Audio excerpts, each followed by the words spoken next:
a story about the Rebbe of Belz. I think maybe the first Rebbe of Belz. What was this? Sar Shalom? Aaron of Belz. Unfortunately, I don't know the history of Belz too much, but they had tremendously holy leaders. So the Rebbe of Belz, it says that he, in the city of Belz, I guess Belz used to be in where? In Romania or something. So he had, the Germans killed almost all of them. Like Hungary, wherever, near the end of the war. However, it is before, I guess, the war in the 20s, whatever, as there were tens of thousands of bells, Chassidim, tens of thousands. And the Rebbe himself used to lead the congregation in some of the prayers. The important prayers, for instance, the first night of Slichot. What is Slichot? Slichot are prayers which are said in the last week. The Sephardic Jews say in the last month, before Rosh Hashanah. Rosh Hashanah. And some say also from Rosh Hashanah to Yom Kippur, they continue saying it. However, it is the Ashkenazic Jews, they say 1 week. 1 week before Rosh Hashanah, there is Slichot. It starts off Motzei Shabbat at 12 o'clock at night. Usually that's what it is. 12 at night, or midnight, whenever midnight is. And everyone is gathered there. Either they woke up or they stayed up all night. They stayed up, not all night, they stayed up until 12 o'clock. And here we have the synagogue, Belzer synagogue is packed with religious Jews, and they're all about to say Slichot. Slichot are prayers, it's a little bit long, asking God to forgive us for everything that we've done and to have mercy on us. And so, I mean, you can see it sometimes. You can look on YouTube and see Slichot by the Kotel. It's very impressive. So here we have the whole congregation. Everyone's waiting, 10,000 people, let's say at least, and the place is packed. And the Rebbe doesn't come.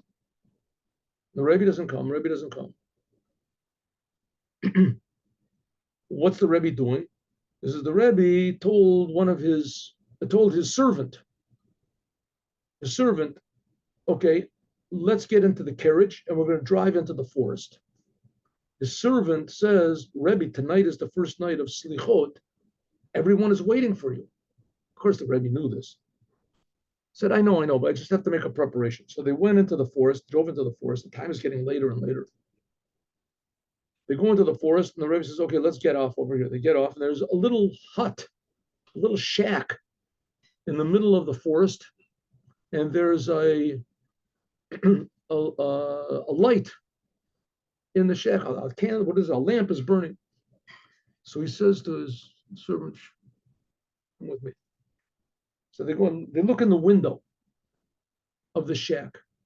Here they see a place that's like barren.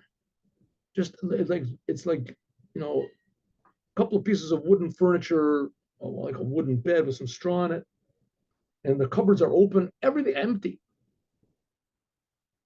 And he sees a man is sitting there.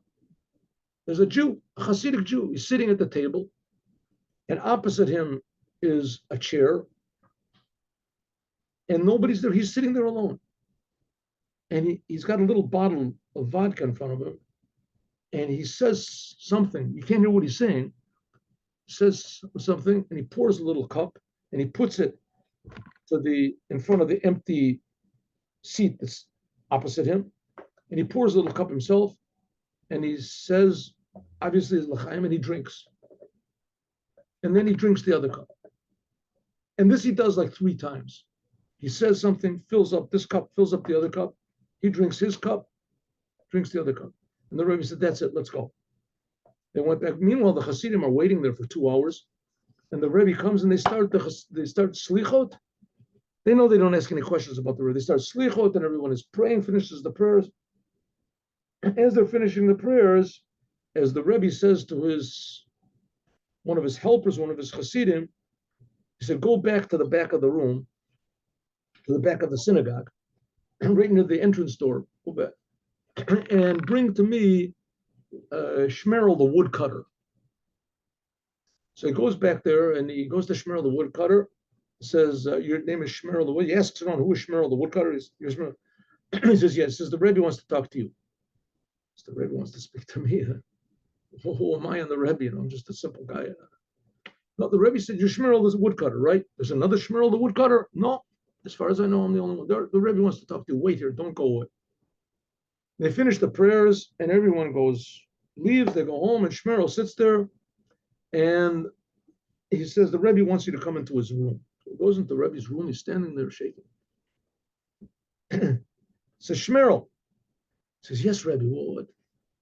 I want you to tell me, what did you do in your whole house, in your shack, before you came here with the 2 cups with the vodka? Says, the Rebbe saw that. The Rebbe has Holy Spirit, the Ruach HaKodesh. How did you see that? He said, I peeked in your window. The Rebbe peeks in windows? What type of a thing is that? He says, just tell me, what did you do? He said, I'm ashamed. I don't want to say. Why did the Rebbe look in my window? It says, this, tell me, what did you do? I have to tell you. He says, yes, it's very important to me. That's why I was directed to your house. Just looking, so, okay. He said, I used to have some chickens. I had a couple sheep. I had a cow. And with that, that's how I would live. I would chop a little bit of wood. I'm already an older guy, it's hard for me to chop a lot. And I would, bring it into the town. Well, one day my chickens started getting sick. So I prayed to God. I said, God, listen, you create everything. Heal my chickens. I do your commandments, I'll do what I'm supposed to do. I keep Shabbat, I eat kosher food. And I think you do the minimum. I mean, there's millions, billions of chickens in the world. Such a big problem for you. Heal my chickens, please. And it didn't. The chickens just kept dying. And I started getting really angry. I said, listen, God, I had 20 chickens and they're dying, and now I only have 2 chickens. If you don't heal these 2 chickens, then there's going to be repercussions. I'm not going to go to the synagogue anymore. I'll pray at home. And they died. I said, okay, God, you don't know who you're dealing with here. I'm not going to synagogue. Then my sheep got sick. I said, whoa, hey, God, come on now. I'm a religious Jew, we're the chosen people. It's a problem for you to make my sheep. Well, the sheep kept getting sicker. One of them died. I said, listen, God, if you don't heal that other sheep, then I'm not going to put on tefillin anymore. I'm not going to put on tefillin. And they died. I said, okay. If that's the way it's going to be, and that's the way it's going to be. Then my cow got sick. I said, whoa, come on. God, you're going a little bit too far. You create the whole entire universe. But I heard even the angels, the stars, everything you're creating. I'm not asking you to create anything. Just make my cow healthy. And the cow kept getting sicker and sicker. I said, listen, God, if you don't keep my cow, I'm not going to keep Shabbos. I'm just going to throw the whole business away. If that's where you're going to be. And my cow died. And I said, okay, that's it. But now the problem is it's coming to the first night of Slichos. And okay, I don't believe in God. I don't believe in the Torah. I don't believe, but the Rebbe. I can't not believe in the Rebbe. I want to go to the Rebbe, but I made a vow. I'm not going to go into the synagogue anymore. I'm not going to pray anymore. I'm not going to do anything. What am I going to do? I thought, what am I going to do? So all of a sudden I remembered that once I had a big argument with Zalman, the butcher. Big argument. We yelled at each other. We called each other names. And one day I said, enough. I went to Zalman. I said, listen, Zalman, you're mad at me. I'm mad at you. You think you're right. I'm thinking I'm right. Let's be friends. No one's benefiting from this whole business. Let's make a l'chaim. So Zalman said, And we did it. He took a l'chaim, I took a cup, said l'chaim, l'chaim. And after that, we danced together, and that was it. So now I figured that's what I'm going to do with God. So I looked around in my house. I don't have anything in my house. And I found a little bottle of vodka that I had. So I sat down. I said, I'll do with what I did with Zalman. So I said, listen, God, you think you're right. I think I'm right. Let's make peace. I want to go see the Rebbe. I made a vow I wouldn't go. I'll forget the bad things you did, and you forget the bad things I did. Okay, what do you say, God? Let's make. So I put a little cup. I put a little cup for me. I made l'chaim. God didn't drink his cup. I understood that was a hint. He wanted me to drink it. So I drank my cup and his cup. I did that 3 times, and then I stood up and I danced. That's what I did. I danced, and that's what I did. So the Rebbe said, he said, now you're happy that I told you this. The Rebbe said, listen, the fact is you saved this whole entire congregation. Everyone is praying to God. Everyone cares about you. Treated God like a good friend.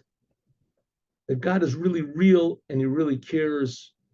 And if you treated him like a good friend and you made peace with God and you were happy. So that saved the whole congregation. There happened to be a tremendous decree on everyone. And because of your genuine, simple genuineness, as you saved the whole entire congregation. And that's why it's so important that when we pray to God, we should realize that God's our good friend. Ani ladodi v'dodi li. I am to my beloved, and my beloved is to me. Have a good day with Mashiach now. Have a good Shabbos. And God willing, we'll meet again on Sunday at 8:15. Thank you.